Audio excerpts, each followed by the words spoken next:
The wind carried a low whistle through the empty valley, whispering across the dry grass and worn trail where a lone wagon had once rolled. Evening was settling in, turning the sky into a deep wash of gold and fading crimson. A single figure stood near the dying embers of a small fire, her shawl drawn tight around her shoulders. She had been waiting first for a sound, then for a shadow, then for hope, but none of those had come.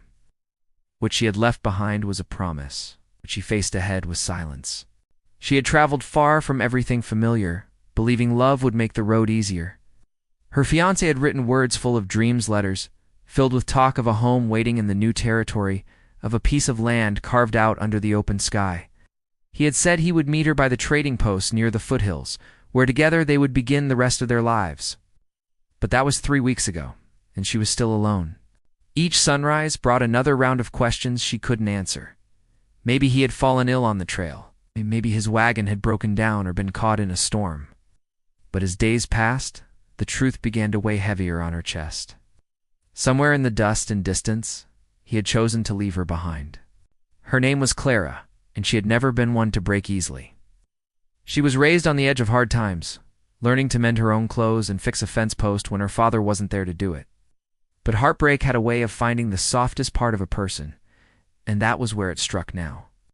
She kept her chin high when she passed through the nearby settlement, but she could feel their looks, the pity, the whispers, the small-town talk that followed her wherever she went. The frontier was no place for a woman alone.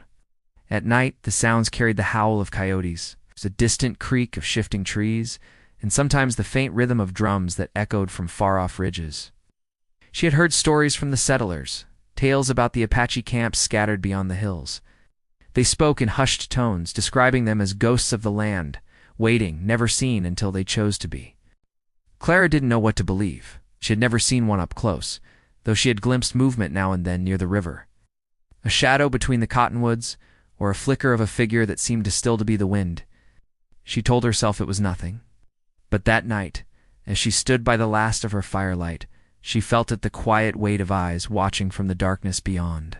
She turned slowly, heart pounding. The land stretched wide and empty before her, silent except for the rustling of the dry grass. Still, she couldn't shake the feeling that someone was there. She whispered into the dark, her voice trembling between defiance and fear. "If someone's out there, I mean no harm." Only the wind answered, carrying the faint scent of smoke from a fire that wasn't hers. She thought about packing what little she had and heading east again, back toward the town where people still called her by her family name, not the one she had almost taken. But pride was a stubborn companion. Something inside her refused to turn back. She had come here to start a new life, and even if the man she trusted had abandoned her, she wasn't ready to surrender to the land. The days that followed bled into one another. She learned how to catch rainwater in her tin basin, how to gather dry brush before sundown, how to move quietly when she felt watched. It was strange how she had begun to sense patterns in the wilderness, small signs that she wasn't truly alone. Sometimes she found the ashes of a fire near her campsite still warm. Once she noticed a rabbit laid out beside her wagon, freshly killed but untouched. She wanted to believe it was a kindness, though she couldn't say from whom. The settlers might have called it superstition, but Clara had begun to feel that something beyond her understanding was at work. It was as if the land itself had taken notice of her solitude, and in that quiet recognition it had sent a guardian. One evening, as the horizon burned orange, she wandered farther than usual, drawn by the sound of water trickling through a narrow creek. Kneeling beside it, she cupped her hands and took a drink. The air around her was still, the world suspended in an almost sacred silence. Then she saw it, a mark carved into the trunk of a cottonwood, faint but deliberate, symbol she didn't recognize, shaped like a half-moon with a line through its center. It wasn't made by nature. Her fingers brushed it gently. The bark was smooth around the carving, as though it had been tended to. Whoever made it wanted it seen. She turned, scanning the trees. There was movement, a shift of shadow, a flicker of light on something metallic, like the edge of a blade catching the sunset.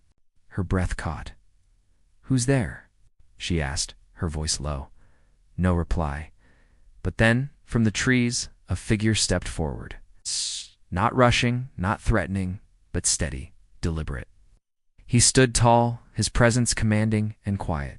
His clothes were marked by the land buckskin leather beads that caught the fading light, the red and gold of the sky reflected in his dark eyes. For a moment, neither of them spoke. The silence stretched thin between them, full of tension and unspoken meaning. Clara felt both fear and something else she couldn't name, a strange calm, as though she had been waiting for this moment without knowing it. He raised one hand, palm open, not as a threat, but a gesture of peace. She noticed the faint scars along his wrist, the years of sun and battle written across his skin. The stories she had heard of the Apache painted them as fierce, ruthless even. But there was no cruelty in his face, only stillness, and something almost protective. She didn't run. She didn't speak. They simply stood there, the air between them heavy with all the things neither knew how to say. After a moment, he pointed toward her camp, then toward the hills, as if warning her of something unseen. She wanted to ask what it was, but before she could find her voice, he stepped back into the shadows, vanishing as quietly as he'd come. That night, Clara couldn't sleep. She kept her fire small and her thoughts close. The wind whispered again, threading through the canvas of her wagon, and every time she closed her eyes, she saw those eyes watching her, not with hostility, but with something like understanding. She didn't know what it meant, only that she no longer felt entirely abandoned. The next morning, she found another sign near her camp, a small bundle of herbs tied with a strip of hide resting beside her water barrel. When she picked it up, she caught a faint scent of smoke and pine. She recognized it as the same scent she'd smelled the night before when she first sensed she wasn't alone. In a place where trust was a rare and fragile thing, Clara now faced a new kind of uncertainty. The man who had promised her a future had disappeared into the horizon. Yet out here in the heart of untamed country, someone else had found her, someone who didn't speak her language but seemed to understand her silence. She looked toward the ridge where the sun climbed each morning, her heart torn between fear and curiosity. Somewhere out there, in the quiet breath of the wilderness, an Apache waited. He had watched her build her fire, gather her courage, and face the emptiness her fiancés left behind. And now, unseen but near, he was waiting again, watching to see if she would stay or run. Clara wrapped her shawl tighter around her shoulders, her gaze fixed on the distant hills. The world felt wide and uncertain, but something inside her whispered that the story wasn't over. Not yet. The prairie wind brushed her cheek, carrying the faint sound of drums in the distance, steady and low. She closed her eyes, listening.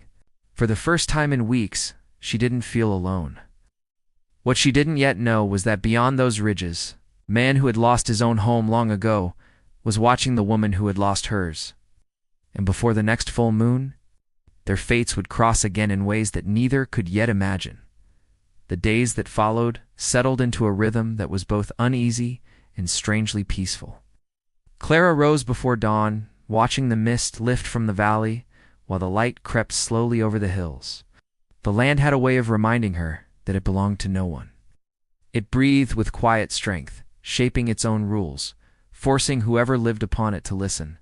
She found herself doing just that, listening to the small sounds of the earth, to the wind brushing the sagebrush, to the soft creak of her wagon as it settled with the cool night air. She had not seen the Apache man again, but she felt his presence. It was a quiet kind of knowing, an awareness that she was not alone, even when the prairie seemed endless. Sometimes she found tracks near the edge of camplight, impressions in the dirt, always leading away rather than toward. He was keeping his distance but watching still. She began to wonder if he meant to protect her or warn her. Each time she walked to the creek, she caught herself glancing toward the trees, half expecting him to appear again. It wasn't fear anymore, not the kind that made her tremble, but something heavier. Part of her wanted to understand why he hadn't approached her again, why he remained hidden in the silence that hung between them. The small settlement where she bought supplies was a half-day's ride east. When she arrived there the next week, the place was quiet, the usual laughter replaced by uneasy stares. People had been talking. The shopkeeper, a broad-shouldered man with tired eyes, leaned across the counter and lowered his voice. "You'd best not wander alone, ma'am. Folks been saying the tribes are restless again. Some ranchers' cattle went missing near the canyon, and they found sign tracks, maybe Apache." Clara's stomach tightened, though she kept her expression calm. She paid for her flour and salt, thanked the man, and left. On her way back, she thought about the warnings. about how fear had a way of twisting every story until no one remembered what truth looked like anymore. The Apache man she'd seen didn't seem violent or threatening. He'd approached her openly, without weapon in hand, without a single word meant to harm. But then again, she knew so little about their ways. Her mind returned to the small gifts she had found, the herbs, the rabbit, the warm ashes near her camp. None of those seemed like signs of danger. Anything, they felt like gestures of care, quiet offerings from someone who lived by instinct rather than words. Maybe he pitied her, or maybe he was watching to see if she could survive the land on her own. That night, the wind shifted. Air grew colder, sharper, carrying the smell of rain. Clara sat by her fire, hands wrapped around a tin cup, her eyes tracing the flames. A storm was coming. She could feel it in her bones, the same way her mother once said she could sense when the seasons were changing. The first drops came as she was crawling under her blanket. By midnight, the rain was pounding against the canvas, the thunder rolling across the valley like a warning. Her horse whinnied, pulling at its tether. She threw on her coat and stepped out, holding a lantern against the wind. The fire had gone out. The world was black and alive with noise. As she moved to calm the horse, a flash of lightning lit up the ridge. In that brief light, she saw him standing at the edge of the hill, unmoving, watching her through the storm. His figure was outlined against the sky, his hair tied back, his stance steady. She blinked, and the darkness swallowed him again. By morning, the rain had washed the valley clean. The air smelled of wet earth and pine. Claire's wagon had held together through the night, though her supplies were soaked. As she gathered what she could to dry in the sunlight, she noticed something new beside the fire pit, a folded piece of deer hide tied with a strip of rawhide. Inside was a flint stone and a small bundle of dried moss. She ran her fingers over them slowly. Whoever left it had known she needed it.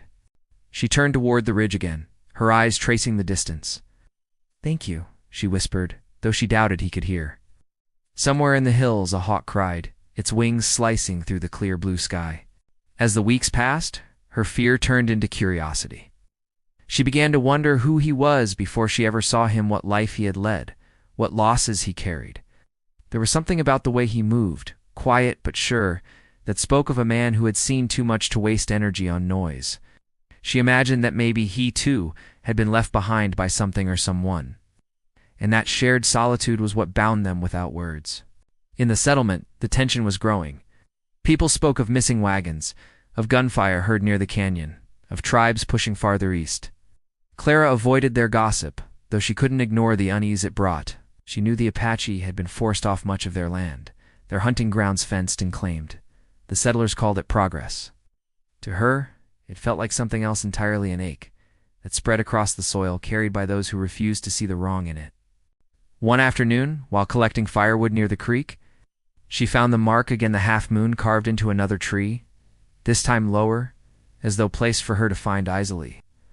Beneath it was a small pile of stones arranged in a circle. She knelt beside it, tracing the edges of the carving. She didn't know its meaning, but she felt certain it was meant as a sign, not a warning. She stayed there longer than she meant to, her thoughts wandering between the life she once planned and the one she now faced. When she returned to camp, the sun was dipping behind the hills. The air felt different, charged, like the moments before thunder. She was gathering her things when she heard movement behind her. She turned fast, her heart racing. He was there again, standing at the edge of camp. This time, he came closer, slow but deliberate. His dark hair was damp from the creek, his face calm, his eyes steady on hers. He held something in his hand, a piece of cloth, torn and frayed. When he reached her firelight, she realized what it was. It was a strip of her fiancé's coat. Her breath caught.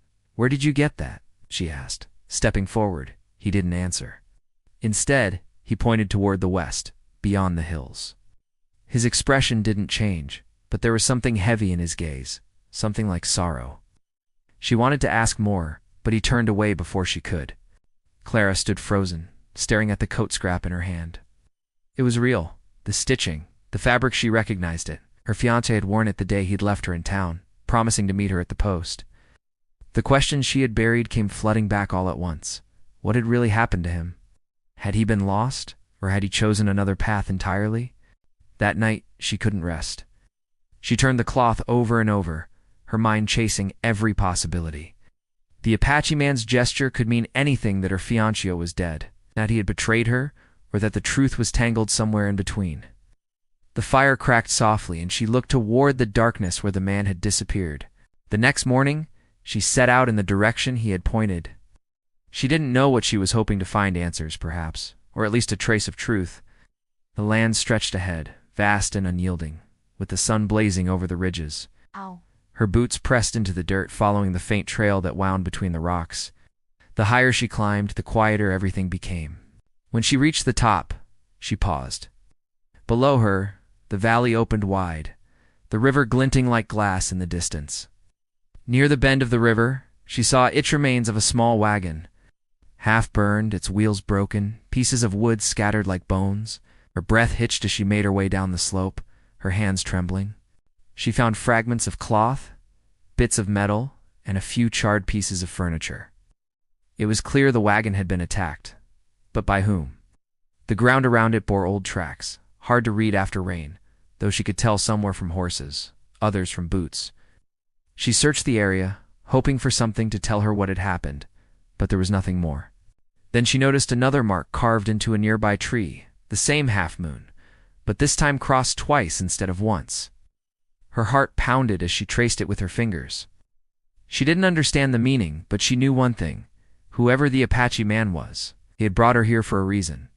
As the sun sank low, she sat near the remains of the wagon, clutching the strip of cloth.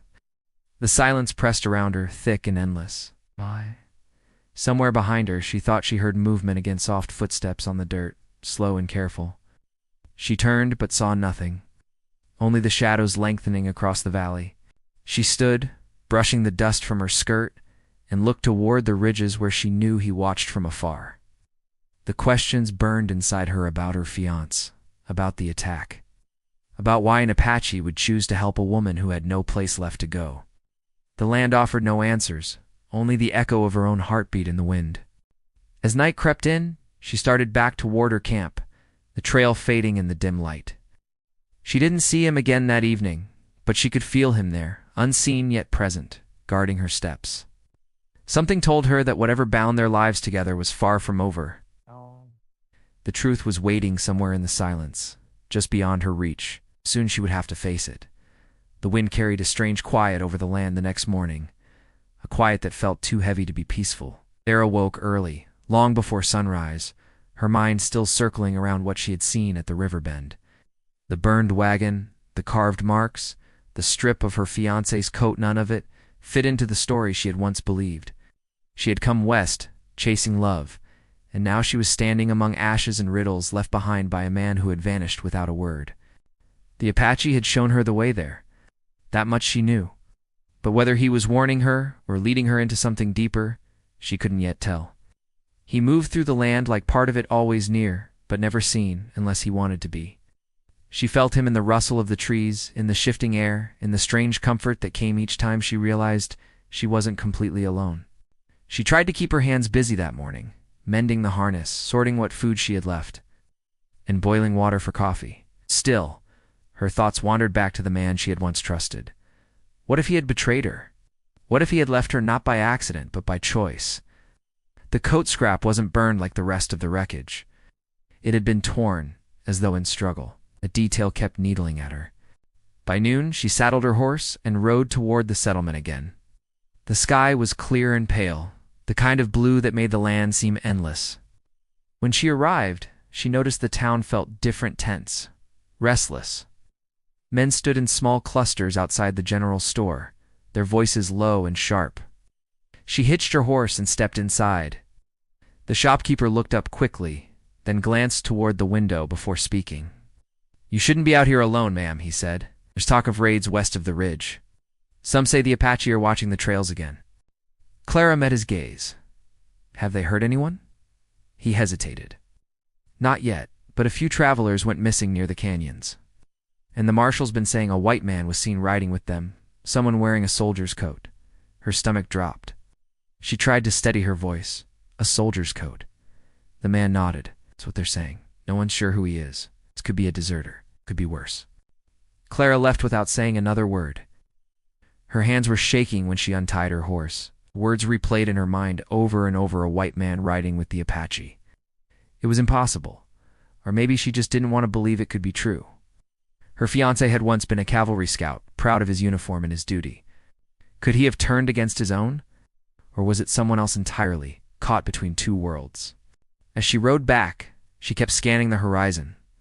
The wind shifted again, carrying the faint smell of smoke. When she reached her camp, she found a feather lying near the fire pit, a hawk feather, tied with a thin strip of leather. She turned it over in her hands, unsure what it meant. It wasn't a threat. It felt more like a sign. She kept it near her bedroll that night, hoping somehow it would bring her answers. Sleep didn't come easy. She dreamed of fire and dust, of horses running wild under a red sky. When she woke, the world was quiet again. The fire had gone out, and the faint gray light of dawn was spilling over the valley. She stepped outside and froze. The Apache man was there again, sitting near the creek, his back to her. He didn't move when she approached, not until she was close enough to see the lines of his face clearly in the morning light. There was a scar along his cheekbone, faint but deep, the kind earned in battle. He looked at her with steady eyes, neither cold nor kind, simply observant. Clara held out the feather. "You left this?" she asked softly. He nodded once. Then he pointed toward the west again, his expression serious. "Bad men," he said finally, his voice rough but clear. "Coming soon." She didn't know what to say. His English was limited, but his meaning was sharp enough. "To my camp?" she asked. He hesitated, then nodded again. "They look for you." "For him." Her heart stuttered. Him who? He didn't answer. Instead, he stood and motioned for her to follow. She hesitated, but something in his calm made her trust him. They moved through the brush toward the ridge, where he pointed to the valley below. From there, she could see faint trails of dust in the distance riders. 3, maybe 4, moving slow but steady, her breath caught. "Who are they?" "Not Apache," he said. "Not good." She turned to him. "Why are you helping me?" He looked at her for a long moment before answering. "You alone," he said simply. "The land see you. The land tell me." His words didn't make full sense to her, but the feeling behind them did. He was helping because he saw her the way the land did someone trying to survive, even when everything around her was broken. They stayed hidden until the riders passed through the lower valley. She couldn't see their faces, but she noticed one of them wore a coat that looked familiar, the same deep brown her fiancé had owned. Her heart twisted at the sight. When the riders were gone, the Apache turned to her. "You stay high ground. No fire." She nodded, understanding more through his tone than his words. That night, she stayed awake under the stars, her mind a storm of thoughts. She kept replaying the glimpse of that coat, the mark carved in the trees, the burned wagon. Each piece felt connected, yet the picture it formed refused to be clear. The next day, she found herself thinking more about the man who was helping her. He had no reason to. To him, she was just another outsider on land that wasn't hers, yet something about his presence felt grounding. When he appeared again that afternoon, bringing a small bundle of dried meat and roots, she accepted it without protest. He sat across from her by the creek, silent for a long time before finally speaking. "My name Nada," she repeated it softly. "Nada." He nodded. "You, Clara." He said her name like it was something unfamiliar, careful, as though it might break. Then he pointed toward the west again. "Then come back. Tomorrow, maybe." Clara's pulse quickened. "What do they want with me?" He hesitated. They looked for gold. For guns. For what'd he take? She pressed. He didn't look at her this time, your man. He'd trade with them. He'd lie, he'd take, then gone. Her breath left her in a rush. "You mean my fiancé?" Nada looked up, meeting her eyes. "He'd no die here. He'd run." The world tilted for a moment. She felt the ground shift beneath her. Everything she thought she knew about why she'd been left suddenly unraveled. He hadn't been taken. He hadn't fallen. He had run with something worth killing for. That night, Clara sat by the cold ashes of her fire, her hands trembling. She could hear distant sounds, the faint cry of an owl, the rustle of dry grass in the wind. Nada's words echoed in her mind. Her fiancé had betrayed her, and now his choices had brought danger straight to her doorstep. As the sky turned dark, Nada appeared again, silent as the night itself. He crouched beside her, scanning the horizon. "They come soon," he said. "You go east." Clara looked at him. "Will they follow?" He nodded. "Yes. They want what he hide. You know not where?" She shook her head. "No, I didn't even know there was anything to hide." Nada studied her for a long moment, then reached into the small pouch tied at his side. He pulled out something wrapped in cloth and handed it to her. Inside was a small metal locket, tarnished but familiar. She gasped. It was hers, given to her by her fiancé before she left home. She hadn't realized it was missing. "Found near fire," Nada said. He'd leave. Her throat tightened. She wanted to ask more, but words failed her. She clutched the locket to her chest, the weight of it heavy with questions she wasn't ready to face. In the distance, thunder rolled again. But it wasn't from the sky. It was the low rumble of horses. Nada stood, his expression grave. "They close," he said. "Go." Clara grabbed her bag and followed him into the darkness. They moved through the trees, quiet and fast. Behind them, the faint glow of fire began to rise in the valley. The riders had found her camp. They didn't stop until the moon was high and the plains stretched silent before them. Clara's chest burned from the run, her fear mixing with exhaustion. Nada stood at the ridge, scanning the land below. "They stop now," he said, "but come again." Clara looked at him, her voice barely above a whisper. "Why help me?" He turned toward her, eyes dark and steady. "Because you not like them. You listen." His answer stayed with her long after the night fell quiet. Somewhere out there, men were hunting what her fiancé had stolen. Somewhere out there, the truth waited. And beside her, a man who should have been her enemy was now her only ally. The wind picked up again, carrying the scent of smoke across the open land. Clara tightened her shawl, glancing toward the horizon where the fire still glowed faintly. The past was chasing her, and the wilderness itself seemed to hold its breath. Whatever lay ahead, it would not let her go easily. The night after they fled was colder than any Clara had felt before. The air was sharp and restless, filled with the soft whisper of distant thunder. She sat wrapped in her shawl beneath the shadow of an old juniper, her hands trembling from both the chill and the storm building inside her. Nada crouched nearby, his face calm and unreadable as he listened to the wind.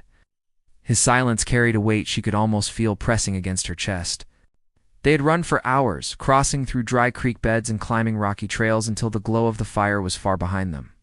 Somewhere down in the valley, men were searching for her, men who believed she knew where her fiancé had hidden whatever it was he had stolen. Clara didn't know what frightened her more, the idea that they might find her or the truth that she might one day uncover what he had done. Nada spoke quietly, his voice steady. "We go north when the sun rise. Safer ground there." Clara nodded, though her thoughts were far from steady. "Do you think they'll stop?" He shook his head. "No, they think you know. They no stop until they find." She wanted to argue, to tell him she had nothing, but she saw no point. Whoever those men were, they wouldn't care what she said. All they needed was a reason to believe. She stared into the darkness, clutching the locket that now felt heavier than ever. When morning came, they started moving again. The land grew harsher the farther they went, dry canyons and endless stretches of rock that made every step ache. Nada walked ahead, his movements sure and quiet, always alert. Clara followed close behind, her skirts torn, her boots thick with dust. The sun beat down and sweat stung her eyes. Still, she didn't complain. The only thing worse than the heat was stopping long enough to think. By midday, they reached a ridge overlooking a vast stretch of land. In the distance, Clara saw what looked like an old mining shack, half collapsed and hidden by brush. Nada pointed toward it. "Rest there." Inside, the air was cool and still. Dust floated in narrow rays of sunlight cutting through the broken roof. Clara sank down on a pile of sacks, her breath unsteady. Ada checked the doorway, then pulled a small leather pouch from his belt. Inside were dried berries and a piece of smoked meat, which he handed to her. "You eat," he said. She smiled faintly. "You always sound like you're giving orders."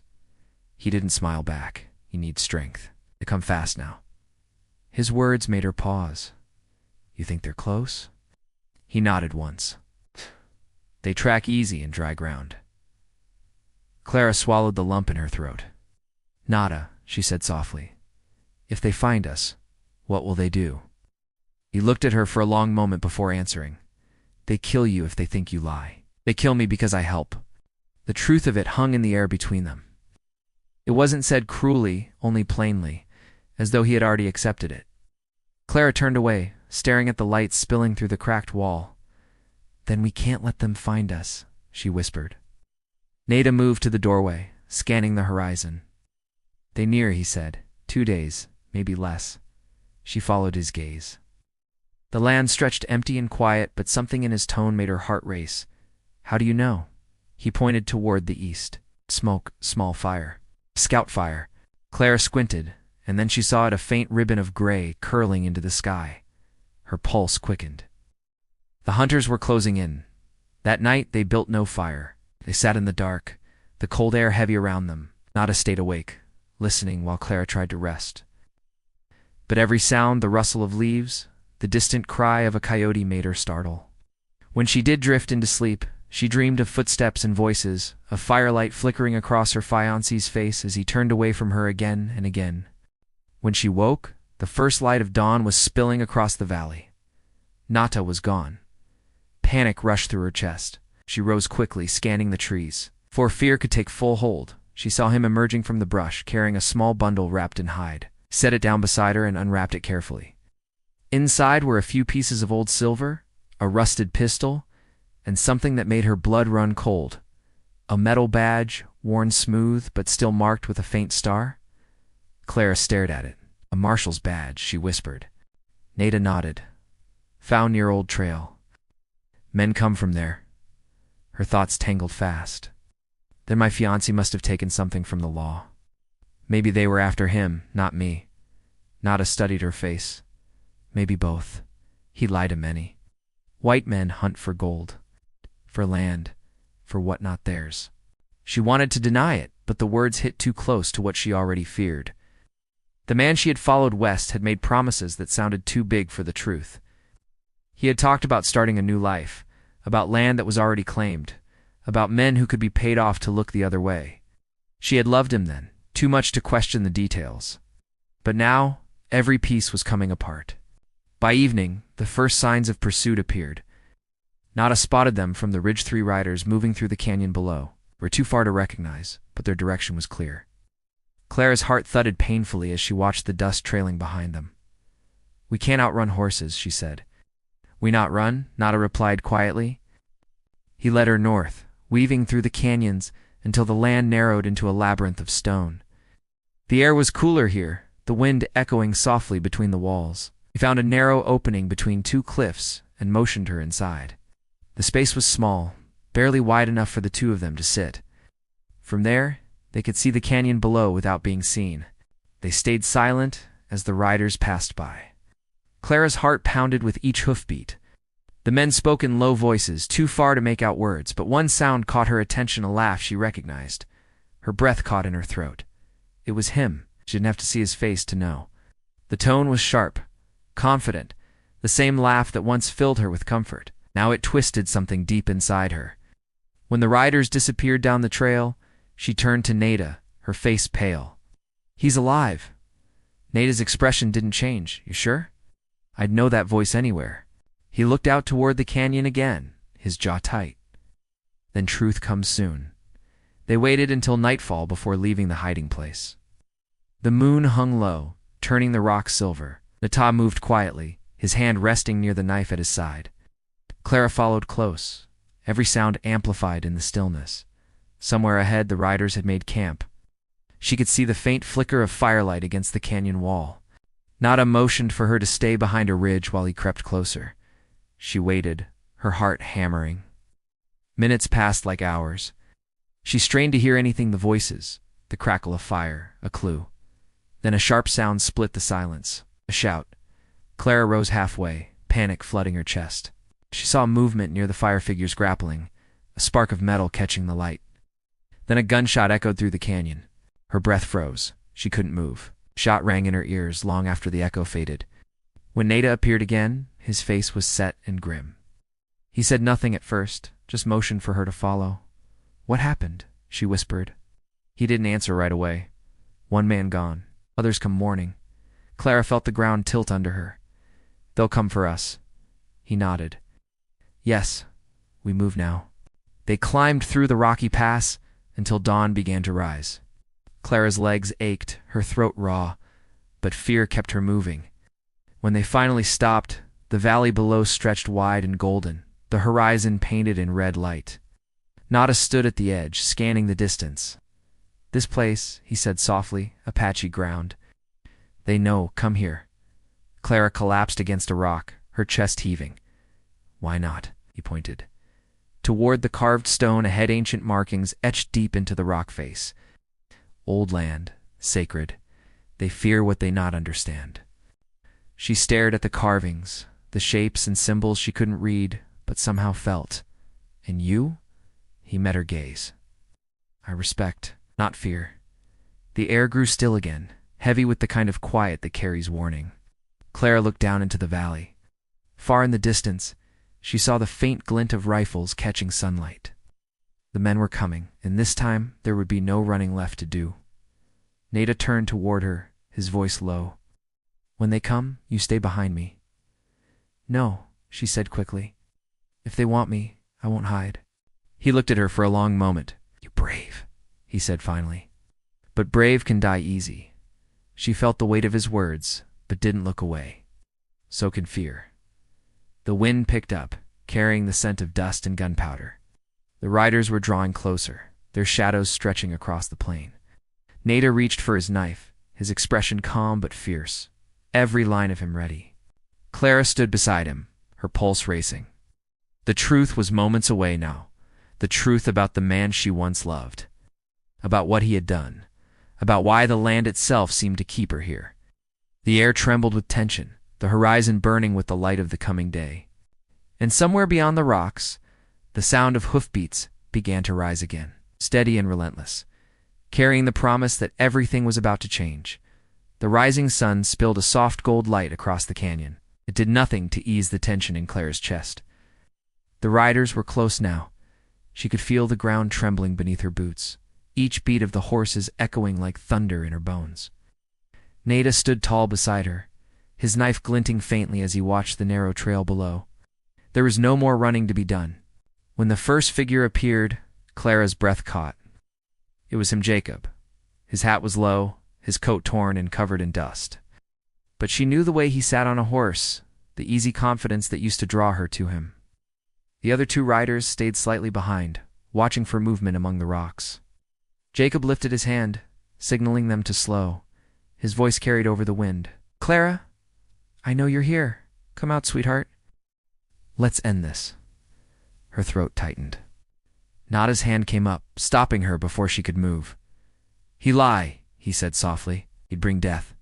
I have to face him, she whispered. If I don't, he'll never stop. Nada's eyes held hers for a long moment before he nodded. Then we end it together. They stepped out from behind the rocks. Out.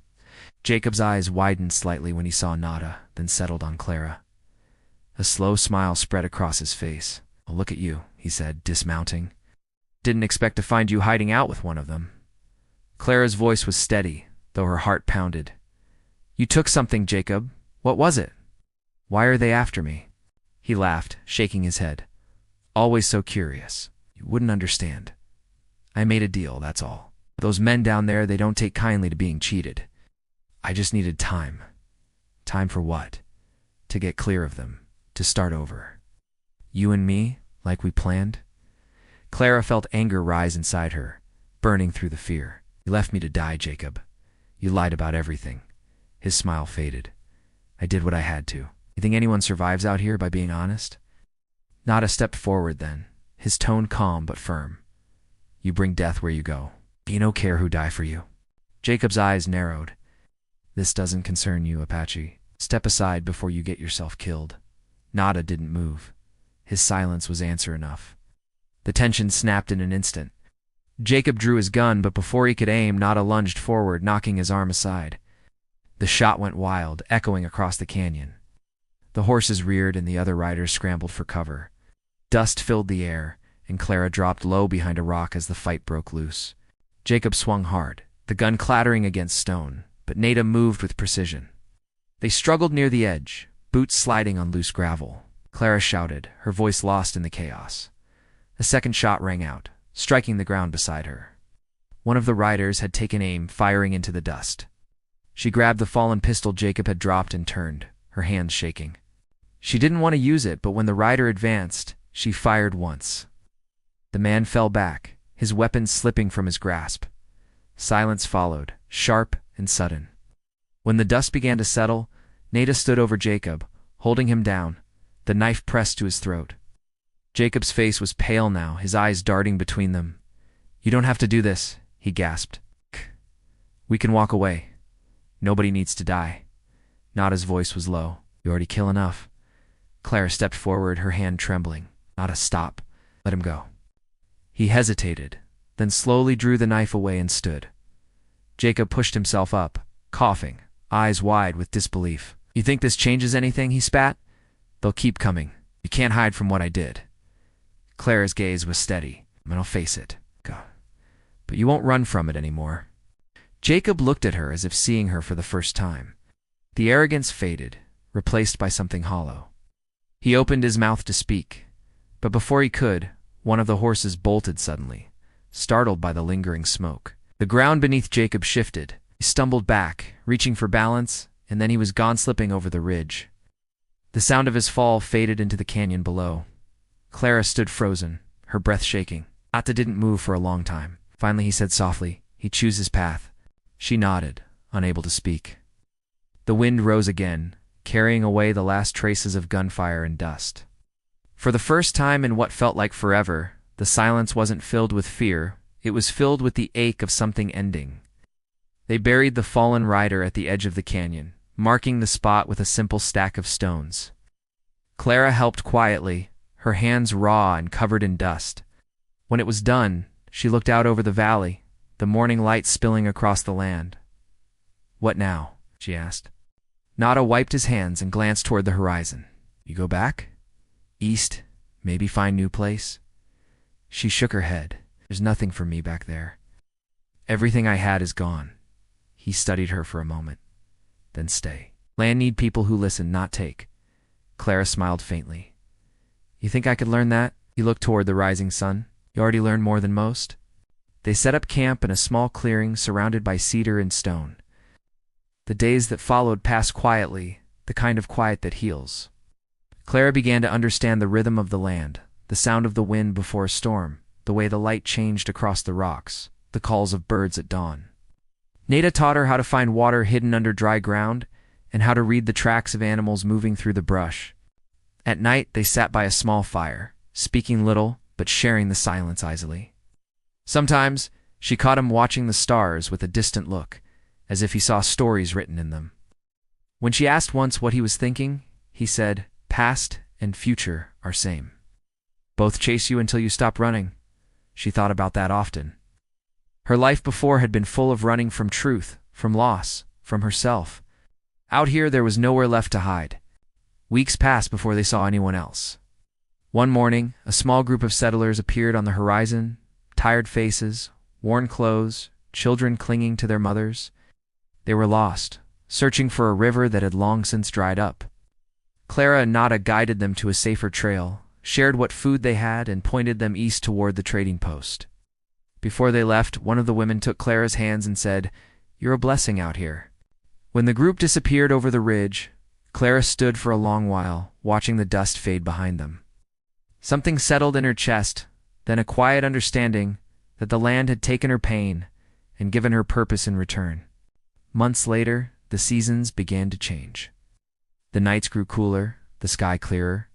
The world felt new again, though marked by what had been lost. Clara sometimes found herself standing at the canyon's edge, looking down where Jacob had fallen. She didn't hate him anymore. He had made his choices, and she had made hers. The difference was that she had survived them. Nada said little about that day. He spoke instead of the future of new people coming west, of how the land would change again. "They'd take more," he said once, "but some will listen. Maybe you tell them how." Clara nodded. She didn't know what her path would be, but she felt ready to find it. When spring came, they rode north together toward the mountains, where the rivers still ran clear and the grass grew tall. The air there was softer, filled with the scent of pine. One evening, as they camped beside the water, Clara looked across the fire and said, "I used to think the frontier was about escape. Now I think it's about beginning." Nada's smile was small but real. "That is truth," he said. She looked up at the stars, remembering everything that had brought her here, the loss, the choices. For the first time, the memory didn't hurt. It simply was part of the story she carried forward. As dawn broke, painting the mountains in gold, Clara felt something shift inside her. The journey that had begun in fear now ended in peace. The land was still wild, still unforgiving, but it was also alive, full of quiet promise. She understood then that survival wasn't about fighting the land or the people in it. It was about finding a way to belong. When they finally reached the ridge overlooking the valley, she stopped to take one last look. Below them stretched miles of untouched land, the horizon endless. Nata turned to her and said, "This your home now?" She nodded, a soft smile on her lips. "Yes," she said. "It is." The wind carried their words away, scattering them across the open land like seeds. Behind them lay the echoes of everything that had tried to break them. Ahead waited the quiet strength of what they had become. And in that moment, with the rising sun warm on her face, Clara finally understood what it meant to be free.